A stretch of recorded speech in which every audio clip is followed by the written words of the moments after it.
Hello students, कैसे हैं आप लोग। I hope you are all very well.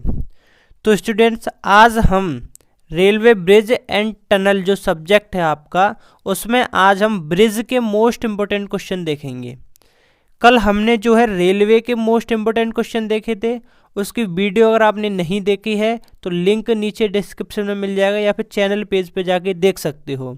और इसकी जो पीडीएफ है मैंने वो आपको टेलीग्राम पे प्रोवाइड करा दी है, वहाँ से जाके आप इसकी पीडीएफ डाउनलोड कर सकते हो। अब जैसे ही आप पीडीएफ डाउनलोड करोगे तो पीडीएफ ओपन नहीं होगी। क्यों? क्योंकि ओपन होने से पहले वो एक पासवर्ड मांगेगी, और वो पासवर्ड आपको इसी वीडियो में कहीं ना कहीं मिल जाएगा। तो इसलिए वीडियो को स्किप मत करना, वीडियो को शुरू से लेके एंड तक ज़रूर देखना, ठीक है। कुछ बच्चे कमेंट कर रहे थे कि सर पासवर्ड बता दीजिए, तो बेटा पासवर्ड आपको इसी वीडियो में मिल जाएगा। आप लोग वीडियो को ध्यान से देखिए, ठीक है। तो चलिए आज हम बिना किसी टाइम वेस्ट के ब्रिज के मोस्ट इंपोर्टेंट क्वेश्चन देखते हैं। तो सबसे पहला क्वेश्चन है आपका कि पुल क्या है, ब्रिज जो है क्या है। पुल के घटक को चित्र की सहायता से समझाइए। तो आइए, सबसे पहला ही क्वेश्चन है ब्रिज के बारे में। तो ब्रिज को ही समझते हैं कि क्या होता है ब्रिज। तो देखिए, किसी भौतिक बाधा या जल संरचना वाले बड़े भाग के 20 फुट ऊपर यातायात संचरण, यानी यातायात मतलब वाहनों के आने जाने के लिए एक तकनीक बनाई जाती है जिसे पुल कहते हैं। यह एक भारी भरकम विशालकाय संरचना होती है। आप तो जानते ही हो पुल कितना भारी भरकम होता है, विशाल होता है, ठीक है। तो पुल किसे कहते हैं? कोई भौतिक बाधा हो या फिर कोई जल संरचना हो, नदी हो, तालाब हो या फिर और कोई भी हो जहाँ पे जल भर रखा हो, जल संरचना के ऊपर हम जो है यातायात के आवागमन के लिए जिस स्ट्रक्चर का निर्माण करते हैं उसे हम पुल कहते हैं। तो पुल के घटक देख लो कौन कौन से हैं। पहला नंबर तो पुल की नींव यानी कि फाउंडेशन। पुल के भार को मृदा पर स्थानांतरित करने के लिए तथा पुल को स्थिरता प्रदान करने के लिए नींव का निर्माण किया जाता है, ठीक है। नींव का कार्य क्या होता है? जो पुल है, पुल पे जो लोड पड़ेगा वाहनों का, उस लोड को नींव क्या करती है? मिट्टी पे स्थानांतरित कर देती है, ठीक है, जिससे कि पुल की स्थिरता बढ़ जाती है। आगे क्या है? नंबर 2 प्रस्तंभ। प्रस्तंभ क्या होते हैं भाई? पुल के मध्य भागों में बनाए गए स्तंभों को प्रस्तंभ कहते हैं। इनकी संख्या पाटों की संख्या से एक कम होती है, ठीक है। प्रस्तंभ कौन से होते हैं? अरे वही यार, जैसे कि ये मान लो ये कोई पुल है, ठीक है, ये कोई पुल है, तो इसके बीच में जो खंबे लगे होते हैं ना, ये जो खंबे होते हैं इन्हीं को हम प्रस्तंभ बोलते हैं और कुछ नहीं है, ठीक है। आगे देखिए अंत्याधार। ये अंत्याधार क्या होता है? पुल के दोनों किनारों पर बनाए गए आलंबों को एवटमेंट यानी कि अंत्याधार कहते हैं। इसकी बाहरी सतह मृदा में दबी हुई होती है तथा आंतरिक सतह पानी के संपर्क में रहती है। पुल चाहे कितना भी बड़ा हो, अंत्याधार की संख्या 2 ही रहेगी। जैसे पुल का निर्माण बनाने के लिए, जैसे अगर मैं बात करूं कि यहाँ पे देखो, यहाँ देखो, ये पानी भरा हुआ है, इसमें ये पानी भरा हुआ है, तो हमें पुल का निर्माण करना है। तो पुल का निर्माण हम इसके ऊपर से ही तो करेंगे, ऐसे निर्माण करेंगे।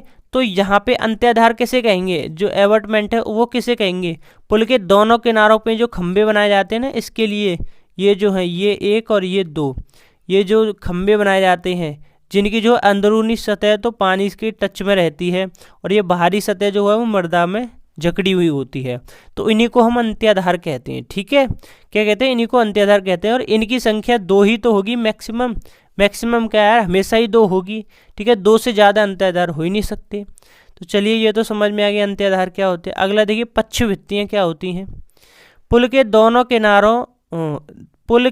दोनों ओर अंत्याधार के सिरों पर पहुँचो मार्ग पर तिरछी दीवारें बनाई जाती हैं जिन्हें पक्षभित्तियाँ कहती हैं। ये दीवारें जल को पुल के नीचे से निकलने के लिए बाध्य करती हैं।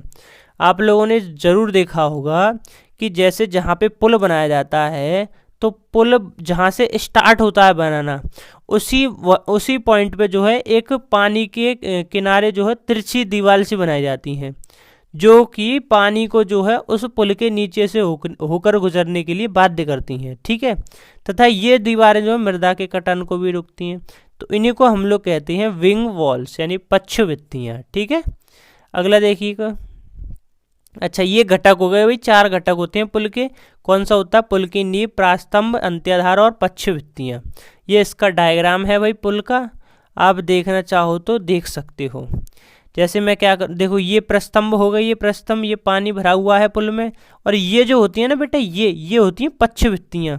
ये होती हैं पक्ष भित्तियाँ जो कि पानी को इस पुल के नीचे से होकर गुजरने के लिए बाध्य करती हैं। और ये क्या हो गया? ये हो गया बेटा अंत्याधार हो गया ये, ठीक है। ये क्या हो गया? ये अंत्याधार हो गया, ठीक है। ये अंत्याधार हो गया, ये मिट्टी हो गई आपकी।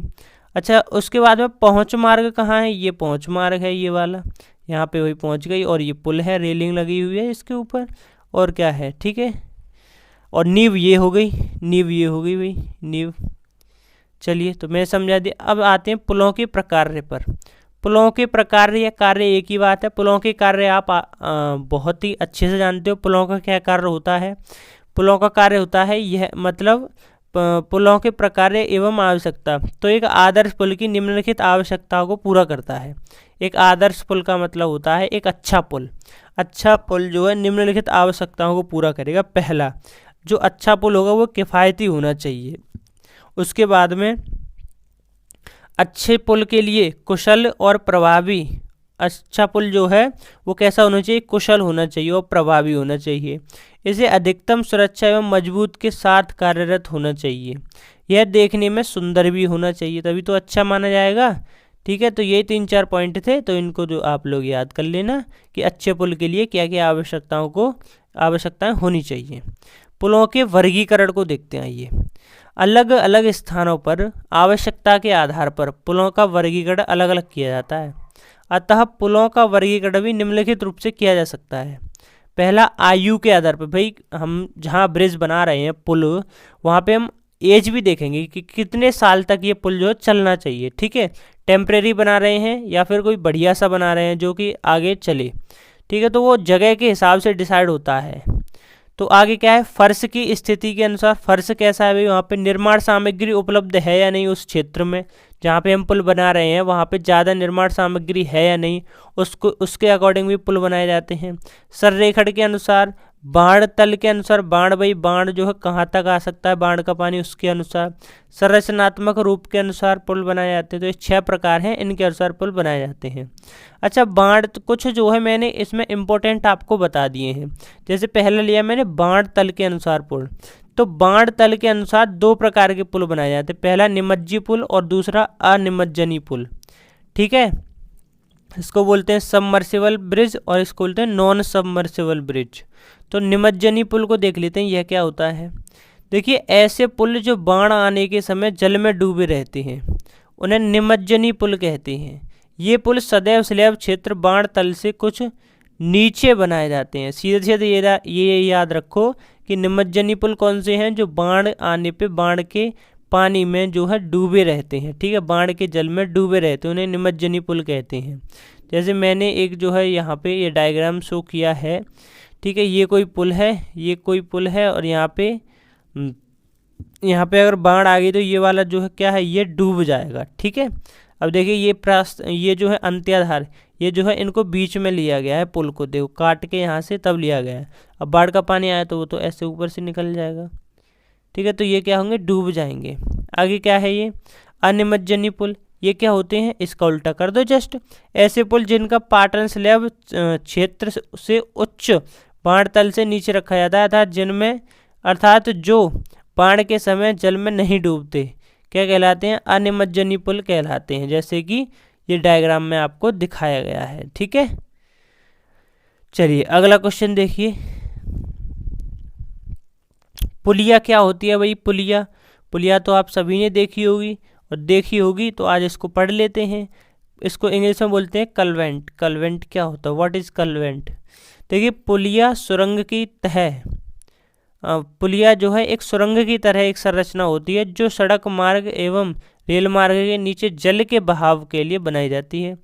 एक पुलिया के पार्ट की लंबाई 6 मीटर से कम होती है।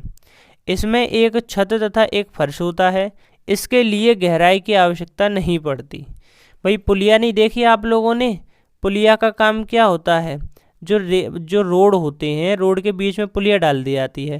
क्यों डाल दी जाती है? ताकि इस साइड का पानी इस साइड से होके निकल सके। ठीक है, पानी के बहाव के लिए जो है हम पुलिया का इस्तेमाल करते हैं। पुलिया के भी प्रकार होते हैं, जैसे पाइप पुलिया हो गई, स्लैब पुलिया हो गई, डॉट पुलिया और बॉक्स पुलिया। ठीक है, पाइप पुलिया, अच्छा ये नहीं दिया, ठीक है, टाइप सी होते हैं इनके, पाइप पुलिया, स्लैब पुलिया, डॉट पुलिया और बॉक्स पुलिया। बॉक्स पुलिया जो मतलब बॉक्स के आकार की होती है उसको बॉक्स पुलिया कहते हैं। पाइप का मतलब वही जो अभी बनाया था मैंने, अभी नहीं बनाया था, वही है पाइप पुलिया। ठीक है, स्लैब पुलिया कैसे होती है? एकदम चौखंडी टाइप, ऐसे करके चौखंडी टाइप होती है स्लैब पुलिया। और यहाँ से जो है ये छेद होता है और यहाँ से भी छेद होता है और यहाँ से पानी एंटर करता है, यहाँ से निकल जाता है, स्लैब पुलिया होती है। ये बता दिया मैंने आपको। आगे क्या है? कूप नींव। भाई साहब बहुत इंपॉर्टेंट है, इसको ध्यान से देखो। कूप नींव का सचित्र वर्णन करो। कूप नींव धसाते समय कौन सी सावधानियां बरतनी चाहिए? भाई कूप नींव पता है क्या होती है? जैसे मान लो किसी नदी के ऊपर हमको पुल बनाना है, तो उस नदी में पानी का जो बहाव है वो बहुत तेज है। ठीक है, तो उस कंडीशन में वहाँ पे जो खंबा होगा उसकी नींव के लिए हम कूप नींव का इस्तेमाल करते हैं। इसमें क्या किया जाता है कि पानी के अंदर ही, चलिए इसको पहले पढ़ लेते हैं, कि जब नदियों में जल का बहाव अत्यधिक तेज हो तब उस स्थिति में कूप नींव ही सर्वोत्तम होती है। कूप नींव का उपयोग नदियों पर बनाए जाने वाले पुलों में अधिकतम मिलता है। कूप नींव का आकार वर्गाकार, आयताकार, गोलाकार हो सकता है। यह प्राय कंक्रीट व चिनाई के बनाए जाते हैं। नदी में संरचना के बाहर तथा पास्तंभों को ध्यान में रखते हुए इसमें कूप का निर्माण किया जाता है। कूप धसाते समय, जो देखो कूप होता है उसको धसाते समय किसमें? पानी के अंदर। उसको नीचे धसाते समय किन बातों का ध्यान रखना चाहिए उसको देखो। कूप की परिधि पर चिनाई समान रूप से उठानी चाहिए। ठीक है, पहला पॉइंट यह ध्यान रखना है कि कूप की जो परिधि होगी उसकी सहारे पर चिनाई जो है, चिनाई का मतलब कंक्रीट की चिनाई जो है वो एक समान उठानी चाहिए। ये नहीं कि पहले हमने एक साइड की पूरी कर दी फिर उससे दूसरी साइड की, नहीं, चारों साइड की एक ही तरह से उठानी चाहिए। ठीक है, एक ही समय पे। इससे क्या है? अच्छा, दूसरा पॉइंट क्या है? इससे निकाली गई मिट्टी पर्याप्त दूरी पर डालनी चाहिए। ये भी बात सही है भाई। फिर क्या है? कूप का निर्माण बाढ़ आने से पहले ही कर लेना चाहिए। ये भी सावधानी बरतनी चाहिए। अच्छा, उसका चौथा पॉइंट क्या है? कूप का सरकना या झुकना समय पर चेक करते रहना चाहिए। ये भाई बात बिल्कुल सही है। जब चेक ही नहीं करोगे तो कूप या तो धस जाएगा या फिर बेकार हो जाएगा। कर्तन के सिरे के नीचे 3 मीटर अधिक खुदाई नहीं करनी चाहिए। जैसे मान लो हमने ये यहाँ तक घुसा दिया, कूप जो यहाँ तक घुसा दिया, तो यहाँ से 3 मीटर नीचे से ज़्यादा खुदाई नहीं करनी है। ठीक है, अगर 3 मीटर नीचे से ज़्यादा खुदाई करनी है तो पहले 2 मीटर खोद लो, फिर उस कूप को धसा लो, फिर 2 मीटर खोद लो, फिर कूप को धसा लो, ऐसे करके फिर करनी पड़ती है। अगला देखिए। अच्छा, ये इसका डायग्राम है भाई, ये देख लो आप। कूप नींव का निर्माण है, ये डायग्राम है कूप नींव का। ठीक है, ये बॉटम प्लग है, ये सीमेंट कंक्रीट है, और क्या है? ये कूप भित्ति हो गई, इधर ये कूप भित्ति हो गई। ठीक, कर्तन सिरा ये हो गया, कर्ण ये हो गया, कर्ल सॉरी, आरसीसी स्लैब ये है, सीमेंट कंक्रीट। तो ये डायग्राम है, बेसिक डायग्राम, इसको ध्यान रख लेना। आगे क्या है? पुलों के लिए स्थल चयन को प्रभावित करने वाले कारक कौन से हैं? स्थल चयन मतलब किस स्थान पे हमको पुल बनाना चाहिए, उसको कौन कौन प्रभावित कर सकता है, वो कारक हमें बताने हैं। तो पहला पॉइंट क्या है इसमें? पुल स्थल पर नदी की चौड़ाई न्यूनतम होनी चाहिए। बिल्कुल सही बात है और सबसे ज़रूरी बात है, जिससे कि पुल निर्माण में कम खर्चा आए। ठीक है, कम खर्चा आए और कम समय भी लगे। अगर नदी की चौड़ाई न्यूनतम होगी, वहाँ न्यूनतम का मतलब बहुत कम, जहाँ पे नदी की चौड़ाई बहुत ही कम होगी वहाँ पे अगर पुल बनाया जाए तो पहली बात तो जल्दी बनेगा और दूसरी बात खर्चा भी कम आएगा। ठीक है, तो ऐसी जगह ढूंढनी चाहिए। अगला क्या है? अगला है आपका जहाँ तक संभव हो सड़क और रेल मार्ग नदी को समकोण पर पार करें, क्योंकि ऐसे पुलों की सामर्थ्य अधिक होती है। अच्छा, ये भी बात सही है। तीसरा क्या है? स्थल पर पुलों के दोनों ओर किनारों पर पर्याप्त ऊंचाई होनी चाहिए। ठीक है, पुल के दोनों ओर जो है पर्याप्त ऊंचाई होनी चाहिए स्थलों पर। अगला क्या है, पुल की निर्माण लागत न्यूनतम होनी चाहिए, ये भी ठीक है। पुल के प्रकार को देखते हुए अनुभवी एवं कुशल कारीगर, जैसे अगर हमें बहुत बड़ा ब्रिज बनाना है तो उसके लिए हमें जो है कुशल कारीगर चाहिए होते हैं। ठीक है, अनुभवी भी और कुशल कारीगर भी होने चाहिए। स्थल चयन करते समय इस बात का भी ध्यान रखें कि पुल निर्माण में उपयुक्त सामग्री आसानी से उपलब्ध हो जाए। ऐसी जगह पुल बनाना भाई कि जहाँ पे जो है आपको पुल बनाने के लिए जो भी सामग्री लगती है, कंक्रीट वगैरह, वो तुम्हें आसानी से मिल जाए। ठीक है, पता पड़ी जंगल में बना रहे हो पुल और वहाँ पे दूर दूर तक कोई सीमेंट की शॉप ही नहीं है, तो कहाँ से पुल बनाओगे। ठीक है, तो इन सब बातों का ध्यान आपको रखना चाहिए पुल बनाते समय। पहली बात तो सबसे मेन है कि जहाँ नदी की चौड़ाई न्यूनतम हो। ठीक है, जहाँ पे नदी की चौड़ाई न्यूनतम हो वहाँ पे बनाने की कोशिश करनी चाहिए। अगर वहाँ पे सामग्री उपलब्ध नहीं है तो और जगह देखो फिर। आगे देखिए, अंत्याधार बता चुका हूँ मैं, एबटमेंट क्या होता है आपको। ठीक है, लेकिन फिर भी देख लेते हैं अंत्याधार कितने प्रकार के होते हैं बताइए। अंत्याधार को हम दो प्रकार में बांटते हैं, पहला पक्षवृत्ति सहित अंत्याधार और पक्षवृत्ति रहित अंत्याधार। ठीक है, पहला देख लेते हैं पक्षवृत्ति रहित अंत्याधार। इस प्रकार के अंत्याधारों के सिरों पर पक्षवृत्ति नहीं होती है। अब पहले ये रहित का मतलब ना होना पक्षवृत्ति का। यह अंत्याधार उस परिस्थिति में बनाया जाता है जब नदी के किनारे दृढ़ हो, यानी कि नदी के किनारे की जो मिट्टी है वो कैसी हो, वो दृढ़ हो, मजबूत हो, पानी के बहाव के कारण कटे ना मिट्टी। तब जो है हम जो है ये वाला जो है क्या है, पक्षवृत्ति रहित अंत्याधार बनाते हैं। ये भी तीन प्रकार के होते हैं, एक तो सीधा, वक्रित और टी आकार का। ठीक है, सीधा कौन सा होता है, देखो ये सीधा अंत्याधार है, ये टी आकार का अंत्याधार है और ये जो है वक्रित अंत्याधार है। ठीक है, तीनों के डायग्राम मैंने आपको बता दिए, ये तीनों के डायग्राम देख लेना। चलिए अगला देखिए। अच्छा, पक्षवृत्ति आ गई। पक्षवृत्ति पीछे भी बता चुका हूँ मैं, क्या काम करती है कि पानी के बहाव को पुल के नीचे से होकर गुजरने के लिए मजबूर करती है। ठीक है, वो पक्षवृत्ति होती है। ठीक, ये कितने प्रकार की होती है, चार प्रकार की, सीधी, तिरछी, वक्रित और प्रतिवर्ती पक्षवृत्ति।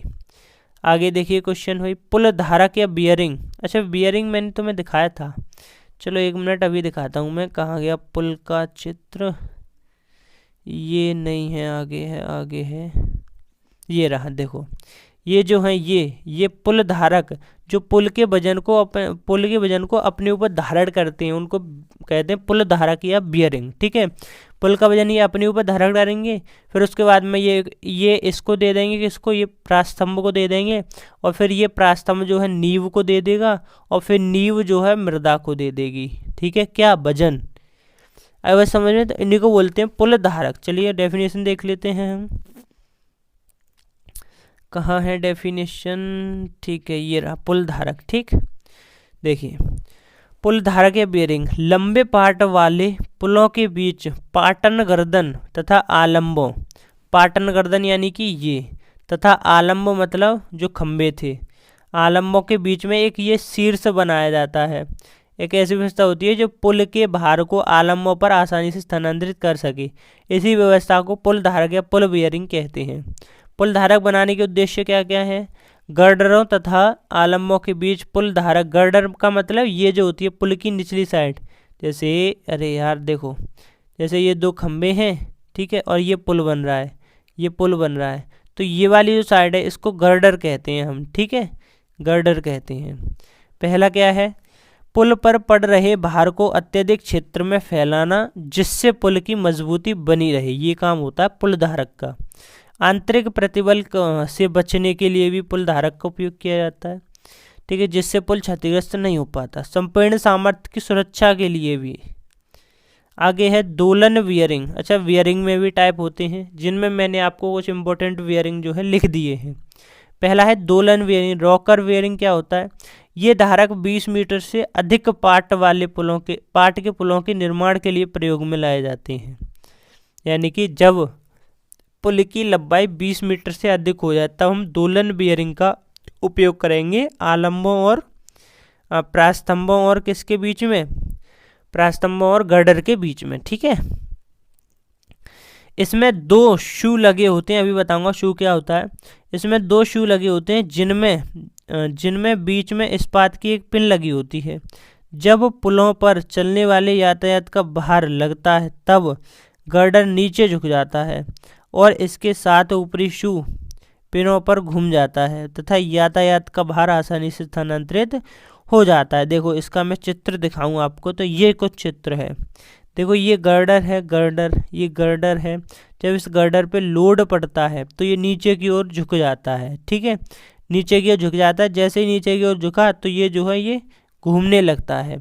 जब घूमेगा तो इसका जो वो है भार जो है वो किस पे ट्रांसफर हो जाएगा, आलम्बों पे यानी प्रस्तंभों पे। एक और है रोलर बियरिंग यानी बेलन धारक। यह धारक रॉकर धारक की तरह ही होता है, लेकिन इसमें शू के नीचे अनेक प्रकार के रोलर लगे होते हैं, जैसा कि चित्र में दिखाया गया। इस व्यवस्था में पुल के गर्डर आगे पीछे सरकाया जा सकता है। इसके नीचे आधार प्लेट भी लगा दी जाती है ताकि रोलर जो है सरलता से घूम सके, ठीक है। ये होता तो सेम इसी की तरह है। रॉकेट जो था आपका रॉकर बियरिंग जो था उसी की तरह होता है ये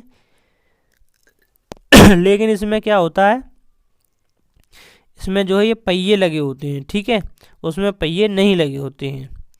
आगे देखिए, पुलों के अनुरक्षण से आप क्या समझते हैं, अनुरक्षण का वर्गीकरण कीजिए। देखिए पुलों का अनुरक्षण क्या होता है, मेंटेनेंस जिसे बोलते हैं, यानी पुलों को मेंटेन करना। भाई पुल बन गया अब, ठीक है, पुल बन के तैयार हो गया और उसका मेंटेनेंस भी तो देखना पड़ेगा। मेंटेनेंस कैसे देखेंगे, उसको बार बार हमें चेक करना पड़ेगा, उसमें जो है रिपेयरिंग देखनी पड़ेगी, कोई कहीं दिक्कत तो नहीं, कोई ख़राब तो नहीं हुआ कहीं पे। और ये काम हमें जो है या तो महीने में करना पड़ेगा या फिर 5 साल में एक बार करना पड़ेगा। तो सबसे पहले पढ़ लेते हैं कि होता क्या है। पुलों का निर्माण होने के बाद उसके अवयवों को समय समय पर देखभाल करके पुल को सुरक्षित एवं मजबूत रखना ही पुलों का अनुरक्षण कहलाता है।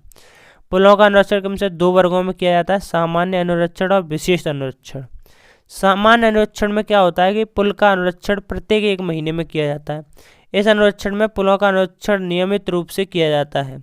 इसके अंतर्गत नदी प्रवाह में आई बाधा को हटाना, यातायात में आई बाधा को हटाना, पुल से वर्षा के जल की निकासी, पहुँच मार्ग, पाटन स्लैब आदि की मरम्मत कराना, ये सब होता है सामान्य अनुरक्षण में। विशेष अनुरक्षण में क्या होता है कि इस अनुरक्षण को प्रत्येक 5 साल में के अंतराल पर किया जाता है। इसके अंदर नींव का धंसना, जो बारीक चीज़ें हैं, मेन चीज़ें हैं पुल की, उसको जो है चेक किया जाता है। जैसे नींव का धंसना, तटबंधों का ढलान, अंत्याधार, प्रास्तंभ, आलम, पक्षभित्त, पुल धाराओं की मरम्मत आदि को जो है चेक किया जाता है। पुलों की पेंटिंग, रंगाई, पुताई आदि भी इसी में आते हैं। ज़रूरत पड़ने पे ये अनुरक्षण 5 साल से भी पहले कर लिए जाते हैं। अब ज़रूरी नहीं है भाई कोई पुल ख़राब ही हो जाए 5 साल में, तो अगर तुम्हें ऐसा लग रहा है तो 5 साल से पहले भी कर लो इस मेंटेनेंस को, क्या दिक्कत है, ठीक है। अगला देखिए क्वेश्चन। अब आ गया भाई सुरंग से रिलेटेड क्वेश्चन। किससे रिलेटेड, सुरंग से रिलेटेड, टनल जो होते हैं। तो यहाँ से मैंने सिर्फ आपको 3 क्वेश्चन ही देने वाला हूँ, बाकी अगर आपको जो इम्पोर्टेंट लगे वो खुद से पढ़ लेना। मेरे अकॉर्डिंग तो ये 3 ही हैं, तो 3 ही पढ़ लो भाई, ठीक है। तो पहला क्वेश्चन देखो क्या है सुरंग वाले में से। सुरंग क्या है, सुरंगों का वर्गीकरण कीजिए। सुरंग निर्माण की आवश्यकताओं को समझाइए। पहले तो यही पूछ लिया उसने कि सुरंग क्या है भाई। तो देखिए, सड़क मार्ग पर यातायात की संख्या अधिक होने पर घनी आबादी वाले क्षेत्रों में सड़क मार्गों के लिए पर्याप्त चौड़ाई न मिलने पर ज़मीन खोदकर एक रास्ता बनाया जाता है, सुरंग कहते हैं। जैसे नहीं आया समझ में, जैसे मैं बताऊं आपको, जब वाहन अधिक हो जाए या फिर कोई ऐसा क्षेत्र जहाँ पे घनी आबादी हो, तो ऐसे क्षेत्रों में जो है सड़क के लिए क्या किया जाता है कि ज़मीन खोदकर रास्ते बनाए जाते हैं, तो उसी को हम क्या कहते हैं, सुरंग कहते हैं, ठीक है। सुरंगों का निर्माण निम्नलिखित प्रकार से किया जाता है। पहला, उद्देश्य के आधार पे। भाई उद्देश्य क्या है उस सुरंग का, उसमें कौन जाएगा, आदमी जाएंगे या फिर कोई बस वगैरह, ट्रेन वगैरह क्या जाएगी, उसके लिए किस उद्देश्य से हम उसको खोल रहे हैं, ठीक है। और फिर है निर्माण सामग्री के आधार पे खोलने के लिए जो निर्माण चाहिए औजार वगैरह उसको खोदने के लिए वो भी तो चाहिए होते, उसके भी आधार पे हम लोग देखते हैं कि कहाँ सुरंग खोदनी है। फिर क्या है, संरेखण के आधार पे सुरंग को खोदना, भूसंरक्षण पर आधारित सुरंग, आकृति पर आधारित सुरंग भी होती हैं और स्थलाकृति पर आधारित सुरंग भी होती हैं। तो पहले देखते हैं आप उद्देश्य के आधार पे सुरंग। देखो उद्देश्य पे आधार पे दो प्रकार की सुरंग होती हैं, पहला यातायात और दूसरी बाह्य सुरंगें। अच्छा, निर्माण सामग्री के आधार पे तीन प्रकार की, आरसीसी, ब्रिक्स और स्टोन। भूरचना पर आधारित दो प्रकार की सुरंगें, नरम धरती में सुरंग और चट्टानी सुरंग। आकृति के आधार पर वृत्ताकार, गोलाकार, अंडाकार और आयताकार। सुरंग निर्माण की आवश्यकता क्या है, देखिए घनी आबादी वाले क्षेत्रों में सड़क मार्ग के लिए पर्याप्त रास्ता न मिलना, ये सुरंग निर्माण का जो है कारण है। यातायात की संख्या अधिक होना, बिल्कुल सही है। तेज जल प्रवाह का नदी में पुल न बनने की स्थिति में, ये भी एक कारण हो सकता है। दो महत्वपूर्ण स्थानों पर जल्दी पहुंचने के लिए, बिल्कुल सही। पेयजल की सप्लाई सुरक्षित ढंग से रोकने के लिए, पेयजल की सप्लाई सुरक्षित ढंग से करने के लिए हम किसका यूज करते हैं, हम लोग जो है सुरंग का निर्माण करते हैं, ठीक है। 20वां क्वेश्चन देखिए, नरम धरती में सुरंग निर्माण की विधियां लिखिए तथा किसी एक विधि का सचित्र वर्णन कीजिए। देखिए नरम धरती में जो है सुरंग के निर्माण की निम्नलिखित विधियां होती हैं। पहला सूचक धरण विधि, अग्रथामी विधि, अमेरिकन विधि, अंग्रेजी विधि, रेखीय प्लेट विधि, जर्मन विधि, ऑस्ट्रियन विधि, बेल्जियन विधि, सील्ड विधि और आर्मी विधि। तो इसमें कुछ इंपॉर्टेंट विधि मैंने यहाँ दे रखी है। जैसे पहला रेखीय प्लेट विधि, तो इस प्लेट विधि में क्या होता है, देखिए इस विधि में खुदाई के समय सुरंग की छत को झड़ने से रोकने की लैंगिंग के स्थान पर इस्पात की प्लेट लगी होती है। ये प्लेट सुरंग की परिधि के रूप में अनुरूप होती है। इसकी मोटाई 3 mm से 6 mm होती है।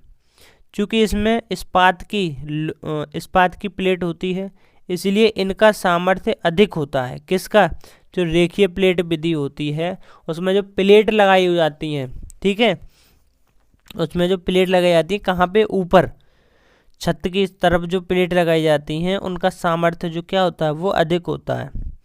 अच्छा, इन प्लेटों को लगाना हटाना आसान होता है क्योंकि इन्हें कसने व खोलने के लिए बोल्ट का प्रयोग किया जाता है। इन बोल्टों में आग लगने का भय नहीं होता और न ही लकड़ी की तरह सड़ने व गलने का भय रहता है, ठीक है। तो कोई ये रेखीय प्लेट विधि हो गई, ये अंग्रेजी विधि हो गई। और ये आपका लास्ट क्वेश्चन है, सुरंग में संवातन क्या होता है। देखिए सुरंग में संवातन क्या होता है, देखिए सुरंग निर्माण के लिए खुदाई के दौरान निकलने वाली दूषित गैसें एवं धूल और अनावश्यक पदार्थों को साफ करने की प्रक्रिया क्या कहलाती है, संवातन कहलाती है। सुरंग का निर्माण किया जाता है तब क्या होता है, उसमें से बहुत सारी गैसें निकलती हैं, धूल के कण भी निकलते हैं, अनावश्यक पदार्थ भी निकलते हैं, तो उन्हीं को साफ करने की जो प्रक्रिया उसी को क्या कहते हैं, संवातन कहते हैं, ठीक है। ये आगे पढ़ लें संवातन की आवश्यकताएं क्यों हैं, ठीक है। और ये चैप्टर आपका जो है कंप्लीट हो चुका है। और आगे हम लोग जो है कौन सा चैप्टर करें ज़रा कमेंट में बताइएगा, कमेंट करके ज़रूर जाना आगे कौन सा चैप्टर करें। और अगर आपने यहाँ तक ये वीडियो देखी तो प्लीज़ कमेंट में 2347 ये वाला कोड ज़रूर टाइप करना, जिससे कि मैं समझ जाऊं कि आपने जो है यहाँ पे पूरी वीडियो देखी है। जरा मैं भी तो देखूँ कौन कौन पूरी वीडियो देखता है। मैं आपके लिए इतनी मेहनत करता हूँ तो आप लोग देखते हो या वीडियो नहीं देखते, ठीक है। चलिए, और टॉपिक बताना आगे जो है अगला कौन सा सब्जेक्ट के लाए जाऊँ इम्पोर्टेंट क्वेश्चंस, वो ज़रूर बताना कमेंट में। और ये आरबीटी वाला आपका पूरा हो चुका है, इसकी पीडीएफ मैंने आपको टेलीग्राम पे प्रोवाइड करा दी है। अगर आपने नहीं देखी है तो प्लीज़ यार जाके खोल लो पीडीएफ, पासवर्ड आपको आई होप इस वीडियो में मिल गया होगा। अगर नहीं मिला है तो अब कमेंट करो, ठीक है। अगर नहीं मिला है आपको तो मैं बता रहा हूँ आपको, आगे जो है 2 और 4 लिख के कमेंट कर देना है सर पासवर्ड नहीं मिला। तो चलिए मैं मिलता हूँ आपसे नेक्स्ट वीडियो में आपके मनचाहे सब्जेक्ट के इम्पोर्टेंट क्वेश्चन के टॉपिक के साथ में।